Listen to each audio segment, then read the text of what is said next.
오늘 읽은 마태복음 24장 3절로 14절 말씀을 통해서 저는 여러분과 함께 앞으로 될 일들이라는 제목으로 하나님의 말씀을 함께 나눠보려고 합니다. 여러분, 지금 한국은 신종 코로나 바이러스로 인해서 몸살을 앓고 있습니다. 오늘 아침까지 소식을 들어보니까 6명이 죽고 600명 정도가 그 신종 코로나 바이러스에 감염됐다고 합니다. 이 신종 코로나 바이러스가 감염되는 통로는 사람이 대화할 때 침을 통해서 가장 많이 전파가 된다고 합니다. 그래서 몸에 열이, 높은 열이 나게 되면 반드시 검사를 받으라고 이렇게 정부에서 이야기를 하고 있습니다. 그런데 한국에 새롭게 유행하는 이단 종교가 있습니다. 그 종교는 바로 신천지라고 하는 종교입니다. 이 신천지는 기독교를 가장한 그런 종교라서 그들의 재림 예수가 누구냐? 그들의 교주인 이만희가 재림 예수다라고 말하면서 그들이 기성 기독교에 침투해서 교회에 잘 다니고 있는 사람들을 꼬드겨서 자기네 교회로 자꾸 데려가고 있습니다. 그러다 보니까 누가 신천지 교인인지 모르는 거예요. 왜냐하면 그걸 알면 그 사람들에게 속지 않을 거 아닙니까? 그래서 그들이 일반 교회에 예배를 드리러 와서 예배를 함께 드립니다. 드리는 이유가 뭐냐면 그 속에서 다른 교인들과 좋은 교제를 맺고 또 구역 예배를 드리거나 이런 성경 공부를 하면서 그들을 한 명씩 두 명씩 자기네 신천지로 끌어가는 겁니다. 그런데요, 대구에 있는 신천지 교회에서 집회를 가졌는데 그 신천지 교회의 성도 하나가 코로나 바이러스에 감염이 됐음에도 불구하고 검사도 받지 않고 그가 그 예배에 참여를 한 겁니다. 그래서 지금 현재 대구에는 200명이 넘는 사람들이 그 신종 코로나 바이러스에 감염됐고 뿐만 아니라 누가 교인인지 감추고 있기 때문에 그들이 일반 교회에 가서 또 모임을 갖는 거예요. 그렇게 해서 전국적으로 계속 이 코로나 바이러스가 확산되고 있는 추세에 있습니다. 그래서 보니까 오늘 뉴스에 보니까 청와대 게시판에 신천지를 없애달라고 하는 게시글이 20만 명이 넘었다라고 하는 그 이야기를 접했습니다. 예수님은 마지막 때에 내가 그리스도다라고 하는 사람들이 많이 일어날 것이다. 그들에게 속지 말라 그러는데 그 중에 하나가 바로 이 신천지입니다. 오늘 제자들은 예수님이 말씀하시는 것이 세상 마지막 때에 일어날 일이라고 생각했습니다. 그래서 성전이 다 무너질 것이고 돌 위에 돌은 하나 남지 않을 것이다 라고 말씀하실 때에도 그들은 그게 마지막 때에 될 일이라고 생각했습니다. 그래서 제자들은 예수님에게 그런 일이 일어날 때 어떤 징조가 있겠느냐라고 이렇게 물었습니다. 즉 제자들은 세상 마지막에는 심판이 있다는 것을 알았습니다. 그래서 이 제자들은 그때에 예루살렘 성전도 허물어지면서 예수님은 온 세상을 심판하시는구나 라고 생각을 했던 것입니다. 그러나 예수님의 말씀은 달랐습니다. 3절에 보니까 예수님께서 올리브산에 앉아 계실 때에 제자들이 따로 예수님에게 다가와서 말했습니다. 이런 일들이 언제 일어나겠습니까? 선생님께서는 다시 오시는 때와 세상 곧 끝날에는 어떤 징조가 있겠습니까? 우리에게 말씀해 주십시오라고 이렇게 이야기했습니다. 예수님이 예루살렘 성전이 불타서 완전히 파괴될 것이라고 예언하신 것은 사실은 반드시 나쁜 뜻이 아니었습니다.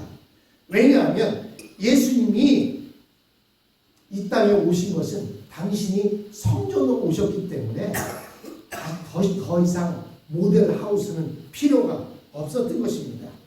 즉 예수님이 오심으로 이제 더 이상은 성전 제사가 필요 없는 그런 복음의 시대가 온다는 뜻이기 때문입니다. 그러나 제자들은 예수님의 이 말씀을 세상 마지막에 있을 예수님의 재림과 세상의 심판으로 생각했습니다. 이 점에서 아직 제자들이 깨닫지 못하고 있는 것이 있었습니다. 즉 구약에서는 예수님이 이 세상에 오시는 것 그 자체를 심판이라고 말씀하고 있었습니다. 이것은 마치 우리가 먼 산을 바라보면 한 개로 보이는데 가까이 가서 보면 산이 2개도 있고 3개도 있습니다. 근데 멀리서 보면 앞에 있는 산에 뒤에 있는 산들이 가려 있어서 산이 하나밖에 없는 것으로 보입니다. 즉 예수님의 제자들은 예수님이 오셔서 바로 온 세상을 심판하신다고 생각했는데 예수님이 2번 오시는 것을 말씀하고 있는 것입니다. 즉 제자들은 앞에 가려져 있는 것만 바라보고 예수님이 한 번 오시면 세상이 끝나는구나 라고 이렇게 생각했는데 그게 아니라 예수님은 2번 오시는 것을 말씀하고 있는 것입니다. 즉 한 번은 뭐하러 오셔요? 우리의 죄를 위해서 죽으러 오시는 것이고 그 후에 복음의 시대가 오고 그 후에 온 세상을 심판하러 예수님께서 다시 오시는 것을 말씀하고 있는 것입니다. 그래서 예수님이 죽으시고 부활하심으로 복음의 시대가 오게 됩니다. 이때 주인공은 누굽니까? 바로 예수님의 제자들과 우리 예수를 믿는 자들이 바로 주인공인 것입니다. 우리는 이 기간을 통해서 마음껏 하나님 나라를 위해 일하게 됩니다.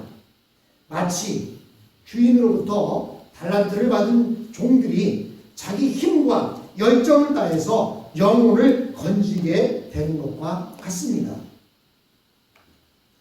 요즘 한국에서는요, 각 지역마다 많은 축제들과 행사들이 있는데, 특별히 바닷가에 있는 지역에서는요, 옛날 방식으로 고기를 잡는, 그리고 독살 방식이라고 하는데요, 그 독살 방식을 체험하는 그런 체험의 장을 만듭니다. 즉, 물이 들어왔을 때에 가두리망을 쳐놓고 있다가 물이 빠져나가면 어떻게 되겠어요? 고기들이 딸려 나가지 못하고 그 안에 우글우글 물려있게 됩니다. 물은 완전히 안 빠졌지만 고기들이 그 안에 있는데, 그래서 큰 고기들을 그곳에 참석한 사람들이 맨손으로 그 고기를 잡게 됩니다. 그렇게 되면요, 그 어망 안에 들어있는 고기들은 물반, 고기반일 정도로 엄청난 많은 고기들이 그곳에 있게 됩니다. 그러면 맨손으로 들어가서 그 고기들을 건져서 건진 고기는 누게 되는 거예요? 자기게 되는 겁니다. 이런 체험 방식이 있듯이 이처럼 우리는 주님이 주신 그 기간 동안 다른 것들은 전혀 생각할 것 없이 물반 고기반인 그곳에서 많은 영혼들을 건지기만 하면 되는 것입니다. 그리고 다른 사람들이 어떻게 하느냐 하는 것은 주님께서 알아서 할 일이라고 말씀하고 있는 것입니다. 그러면서 주님은 신천지와 같은 가짜 메시아, 즉 가짜 복음을 주의하라고 말씀하십니다. 4절로 5절입니다. 예수께서 그들에게 말씀하셨다. 누구에게도 속지 않도록 조심하여라. 그 다음입니다. 많은 사람이 내 이름으로 와서 말하기를 내가 그리스도이다 하면서 많은 사람을 속일 것이다. 신천지는요, 이만이라는 교주가 있는데 그 이만이라는 교주가 뭐라고 얘기하냐면 내가 바로 재림 예수다라고 이렇게 말합니다. 하나님이 나를 재림 예수로 보내셨다라고 이렇게 사람들을 속이고 있습니다. 그렇다면 사람들이 무슨 이유로 가짜 진리를 전하겠습니까? 가짜 진리를 무슨 이유로 전하는 것보다 먼저 알아야 할 것은 귀하면 귀할수록 비싸면 비쌀수록 가짜가 많다는 사실입니다. 귀하거나 비싸지 않은 곳에 가짜가 있는 걸 보셨습니까? 없어요. 왜? 그냥 흔한 것은 굳이 진짜와 가짜를 구별하지 않습니다. 진짜와 가짜를 구별하는 것은 아주 귀하고 비싼 것들입니다. 그래서 여러분 한번 보세요. 가짜, 짝퉁이라고 하죠. 짝퉁 가방, 짝퉁 옷들이 이름 없는 것들을 보셨습니까? 아주 비싼 루비통이라든지 프라다라든지 뭐 이런 비싼 것들의 가짜들이 많습니다. 뿐만 아니라 이 가짜들도요 등급이 있어요. 어떤 것은 진짜 비슷한 가짜가 있습니다. 어떤 것은 그보다 덜한 가짜가 있어요. 그래서 가짜도요 어떻게 보면 이게 진짜인지 가짜인지 구별이 안 되는 가짜는 더 비쌉니다. 그렇다고 해서 그것이 진짜가 될 수 있을까요? 절대로 진짜가 될 수가 없습니다. 한국은요 얼마나 짝퉁들이 많은지 참기름에도요 참기름 그러면 참기름이면 되지 진짜 참기름 그렇게 적어놓으니까 어떤 집에서는요 방 가서 이름을 적어놨어요. 진짜 참기름. 왜 참기름에 진짜 참기름이라고 붙였을까요? 우리가 미국에 살다 보면요 참기름 귀한 건 모릅니다. 오히려 들기름이 더 비쌉니다. 한국에서는요 참기름이 엄청나게 비싸요. 그러다 보니까 가짜가 생기는 거예요. 한국에서 농사 짓지 않는 중국에서 농사 지은 것 뭐 이런 것으로 가짜를 만들어서 팝니다. 그러다 보니까 참기름이란 말이요 그 자체가 진짜 기름이라는 뜻이거든요. 참기름 그렇잖아요. 근데 진짜 참기름 이렇게 만들어 놨습니다. 아무리 가짜가 값비싸고 진짜 같아 보여도 그것은 진짜일 수가 없습니다. 그것은 가짜인 것 뿐입니다. 그런데 왜 이렇게 가짜 복음이 판을 칠까요? 그 이유는 복음이야말로 이 세상에서 가장 값비싼 것이기 때문입니다. 복음이 값비싸기 때문에 가짜 복음이 판을 친 것입니다. 예를 들어서 어떤 좋은 약이 있다고 할 때 가짜와 진짜의 차이는 엄청날 것입니다. 마찬가지로 복음에 있어서 가짜와 진짜의 차이는 엄청난 것입니다.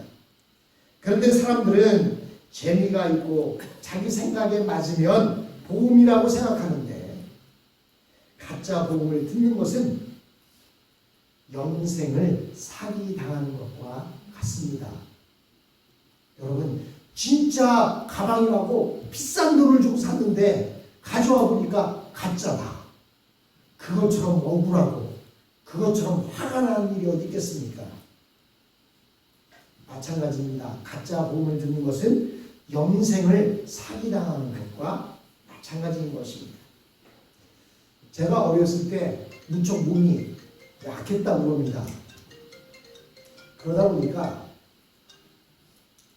딸 5살 아들 하나인 저희가 약하니까 저희 어머니가 이왕이면 좋은 것을 자꾸 사 먹이려고 하는데 어떤 시골의 할머니가 꿀을 가지고 오셨어요. 꿀을 가지고 오셔서는 이 꿀이 자기가 농사진 진짜 꿀이라고. 예, 그 꿀을 가지고 와서는 살아가니까 우리 어머니가 하나밖에 없는 아들 줄 생각으로 그 꿀을 비싼 돈을 주고 샀습니다. 그런데요, 나중에 보니까 위만 꿀벌이 만든 진짜 꿀이고요. 밑에는 조청을 거기다 넣어놓았습니다.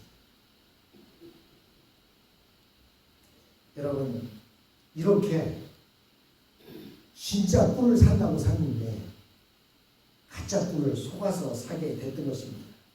이처럼 오늘날 가짜 복음을 파는 사람들이 넘쳐나고 있습니다. 이런 사람들은 천국을 싸구려 물건이나 되는 것처럼 떠리로 팔려고 하고 있습니다. 그러나 예수님은 이미 말씀하시기를 가짜 그리스도가 많이 나타날 것이라고 말씀하셨습니다. 그리고 주님께서는 우리 믿는 자들에 대하여 이런 일이 닥치더라도 주님을 세상에 증거하라고 말씀하셨습니다. 9절입니다. 그때 사람들이 너희를 환난에 넘겨줄 것이며 너희를 죽일 것이다. 또 너희는 내 이름 때문에 모든 민족에게 미움을 받을 것이다. 이 말씀은 사람들이 우리 예수 믿는 사람들을 미워해서 우리들을 환난에 넘겨주고 고문도 하고 죽이기도 하며 우리가 모든 민족에게 미움을 받을 것이라고 이렇게 말합니다. 그 이유는 앞으로 우리 그리스도인들은 더 이상 시시한 사람들이 아닙니다. 세상을 흔들 능력을 가진 자로 변했기 때문입니다. 예수 믿기 전에는 사람들이 볼 때 별것 아닌 것 같고 나보다 못한 것 같고 시시한 사람 같았는데 예수 믿더니 그 사람이 세상을 뒤흔들 그러한 그리스도인이 되어 있는 것을 보면서 질투가 나고 시기가 나는 겁니다. 그래서 예수 믿는 사람들을 그냥 내버려 두지 않고 그들을 어떻게든지 해하려고 하는 그런 상태가 되어 있습니다. 그래서 오늘 우리도 그냥 조용히 남들이 주는 것이나 먹고 교회 안에서나 큰 소리 치고 있으면 우리는 핍박을 덜 받을 수 있습니다. 그래서 예수 믿는 사람들이 밖에 나가면 예수 믿는 티 안 내고 살려고 합니다. 그러나 우리에게 부흥이 일어나면 우리는 거리로 나가게 됩니다. 우리는 자신을 가지게 되고 다른 사람들을 설득하게 되고 마귀의 권세를 이기게 되어서 세상에 믿지 않는 자들에게 복음을 전할 수 있도록 되는 것입니다.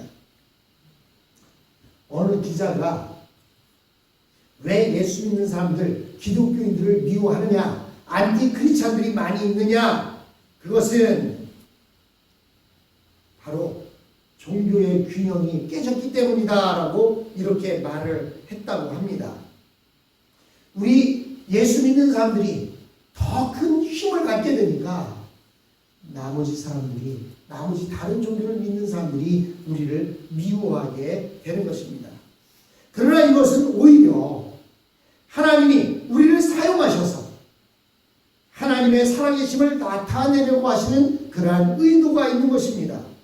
하나님께서는 환난당하는 성도들을 통해서 온 세상이 그들을 보게 하시고 그들의 입에서 나오는 말들을 듣게 하시는 것입니다. 그러나 우리 그리스도인들은 만왕의 특사이기 때문에 고통당하는 것이 좋은 것입니다. 하나님의 특사로 우리는 이 땅에 살고 있는 것입니다. 옛날에 줄 베른의 소설을 영화한 영화가 있었는데요. 그것은 황제의 밀사라고 하는 그러한 영화가 있었는데 참 감동이었습니다. 그 주인공은 황제의 밀사로서 임무를 수행하는 중에 많은 어려움을 당하고 고문을 당하고 눈까지 멀게 되었는데도 불구하고 그는 황제가 준 임무를 끝까지 완수했습니다. 마찬가지로 하나님이 우리에게 주신 임무가 시시한 것이라면 우리는 가벼운 마음으로 해도 될 것입니다. 그러나 하나님이 우리에게 주신 사명은 많은 사람들의 생명을 살리는 것이기 때문에 우리는 결코 가벼운 마음으로 이 일을 해서는 안 되는 것입니다. 우리는 죽음을 각오하고 이 일을 감당해야 하는 것입니다. 그러나 사탄의 세력은 결코 교회를 이기지 못합니다. 왜냐하면 주님은 우리에게 계속 성령으로 힘을 주시기 때문입니다. 그러나 우리는 하나님이 택하신 자를 한 명이라도 찾아내기 위해서 땅끝까지 가야 하고 모든 민족에게 복음을 전할 책임이 있는 것입니다. 14절을 보십시오. 이 하늘나라의 복음이 온 세상에 전파되어서 모든 민족에게 증언될 것이다.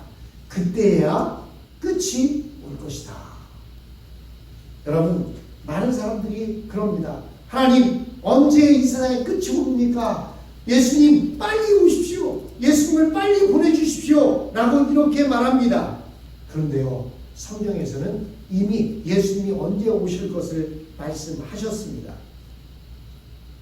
여기 보니까 하나님께서 교회와 우리 믿는 자에게 주신 명령은 마지막이 오기 전에 모든 민족에게 이 천국 복음을 전하라는 것이라는 것을 우리는 알 수가 있습니다. 여기서 우리는 두 가지를 생각하게 됩니다.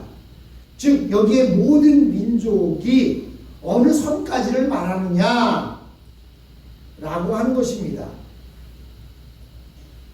여러분, 우리의 이 중국만 해도 우리가 알지 못하는 많은 민족들이 있습니다. 뿐만 아니라 중국 TV를 보게 되면 중국 TV에는 자막이 나오는데 그 자막이 어떤 자막이냐면 중국어 자막이 나옵니다. 중국말로 말을 하고 있는데 중국어 자막이 나와요. 여러분, 기생충이라는 영화는 한국말로 말을 하고 있는데 미국 사람들이 보려니까 어떻게 돼야 됩니까? 밑에 영어 자막이 나옵니다. 그런데요, 중국 드라마를 보는데 중국 자막이 나와요. 왜 그런지 아십니까? 중국에 워낙 많은 민족들이 살다 보니까요, 중국말로, 표준말로 하는 말을 못 듣는 사람들이 있는 거예요. 그래서 그들이 사는 지역에 다른 말로, 뭐 광둥어가 있고 홍콩어가 있고 여러 가지 뭐 말들이 같은 중국말이라도 다른 말들이 있다 보니까 그것을 자막으로 띄워주는 것을 본 적이 있습니다. 그렇다면 그 민족 하나하나 끝까지 다 들어가서 복음을 전하는 것, 그것이 민족의 끝일까라고 하는 그런 생각이 하나 있습니다. 또 다른 하나는 우리가 계속 복음을 전하는 이상 세상의 끝날은 아직 오지 않는다는 사실입니다. 왜냐하면 하나님은 마지막 한 사람까지 구원하셔야 세상 마지막을 오게 하시기 때문입니다. 그래서 아직은 하나님께 돌아올 수많은 사람이 있다는 것을 우리는 알아야 합니다. 그러나 단 한 명도 믿는 자가 없고 복음을 받아들이는 자가 없을 때에는 심판의 때가 이른 것입니다.